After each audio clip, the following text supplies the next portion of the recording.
तो उसने जोरदार प्रहार उस खंभ पर किया और खंभ फाड़ करके भगवान श्री नरसिंह प्रकट होकर के आए। बोल नरसिंह भगवान कृष्ण कन्हैया लाल की, भक्तराज प्रहलाद महाराज। प्रहलाद जी महाराज ने भगवान को प्रकट कर दिया। देखो नारायण प्रकट होकर के आए और प्रकट होकर करके द्वंद्व युद्ध करने लगे हिरण्यकश्यप के साथ। उसने कहा मैं कहीं नहीं मरता, ना दिन में न रात में, न ऊपर न नीचे। भगवान ने कहा यह प्रदोष काल है। भगवान ने कहा यह प्रदोष काल है, ऊपर नीचे नहीं मरता तो मैं तुझे गोदी में मारूंगा। जनवरी फरवरी किसी महीने में नहीं मरता तो मेरा मास ये पुरुषोत्तम मास के नाम से जाना जाएगा।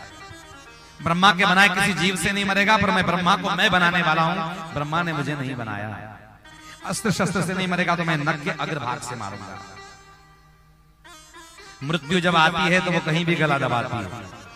मृत्यु से बचने का बहुत बहाना व्यक्ति ढूंढते हैं, पर मृत्यु से आज तक ना कोई बचा है, ना कभी कोई बच पाएगा।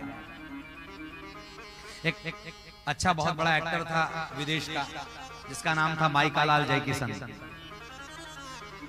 क्या नाम था? माइकालाल जयकिशन। उसने इतने डॉक्टरों की टीम लगाई थी अपने पास में, 50-55 लोगों की, हर प्रकार के मर्ज की दवा। उसके आजू बाजू में घूमते थे उसके शो के सामने।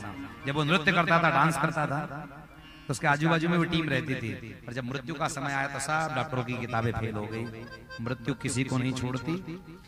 भगवान ने इसका कल्याण कर दिया और भगवान अत्यंत क्रोध में आए हुए गर्जना कर रहे हैं। भगवान गुस्से में, मेरे भक्त का अपराध किया, मेरा अपराध मुझे सहन है, पर मेरे भक्त का अपराध मुझे सहन है। लक्ष्मी जी को बुलावा भेजा, आप मनाओ। लक्ष्मी जी ने कहा मुझसे आज नहीं हो पाएगा।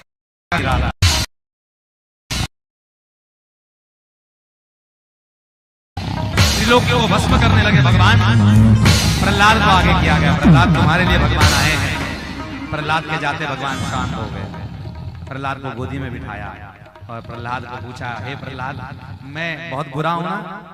तुमने मेरा नाम संकीर्तन किया, चिंतन किया, लेकिन मैं तुम्हारे पास में जल्दी नहीं आया।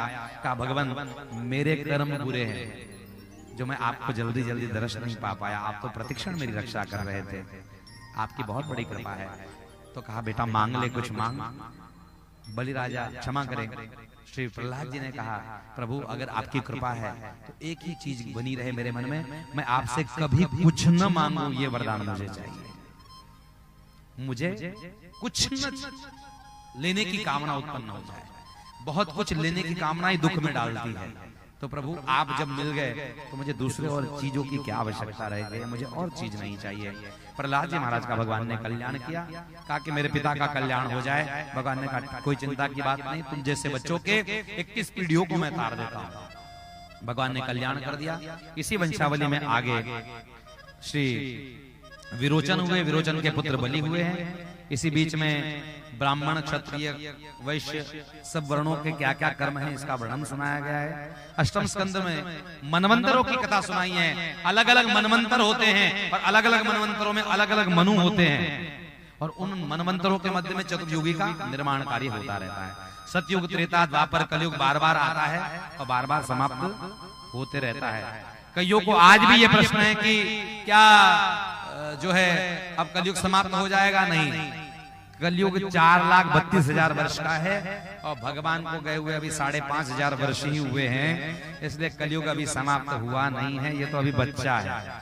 जब तक कथा का पंडाल भरता रहेगा तब तक कलयुग पूरा समाप्त नहीं होगा और कलयुग धीरे धीरे पांव पसारेगा, भीड़ कम हो जाएगी। नाटक, तमाशा, आला, रुदल, नाटक, नौटंकी, नाच, गान, कूद देखने के लिए भीड़ रहेगी। मंदिर बनाएंगे भगवान का और नाच गान नचनिया नचाएंगे। कलयुग वैसे वैसे फैलता जाएगा, ऐसे नहीं फैलेगा। भागवत जब तक है तब तक कलयुग नहीं फैलने वाला।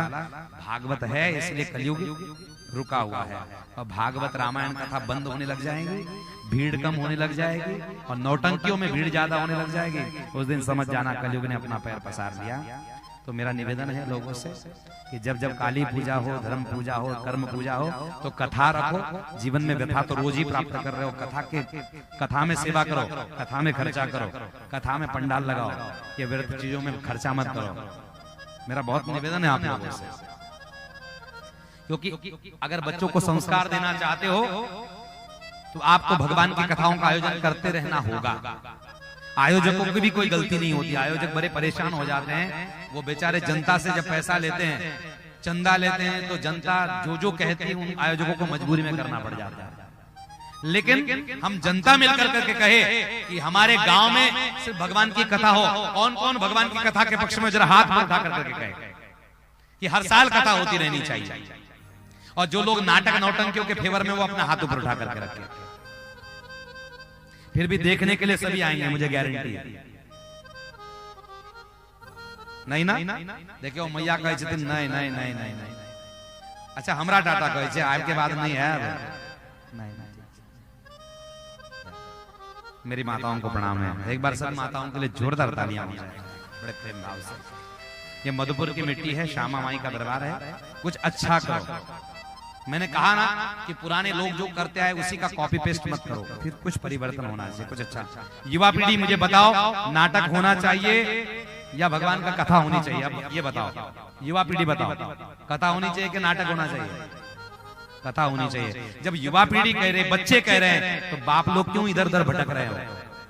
बच्चे हमें सुधारना चाहते हैं। कभी कभी ध्रुव उत्तानपाद को सुधार देता है, कभी कभी प्रहलाद भी हिरण्यकश्यप जैसे को सुधार देता है। तो गांव में नई पीढ़ी की जिम्मेदारी है कि ये अलट पलट जो काम होते हैं भगवान की कथाओं के मध्य में मंदिरों पर, इसको रोकने का काम सब बच्चे मिलकर के करें, तभी जाके बहुत बड़ा परिवर्तन हो सकेगा।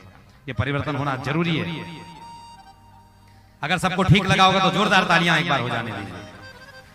आयोजक बड़े परेशान हैं, मेरे पास आयोजक आते हैं, महाराज हम कथा करवाना चाहते हैं, लेकिन लोग जो हमको सुधरने नहीं देते। पर आयोजक भी थोड़ा मजबूत रहेंगे ढाल की तरह, तो सब वार सहन कर सकेंगे। इसलिए हमें समाज में कुछ अच्छा देना है, मंदिरों से गलत काम नहीं। अब की बार जो हो गया सो हो गया, अगली बार नहीं। हर बार बार बार भगवान का भजन चिंतन और अच्छे कर्म करो। अस्तु।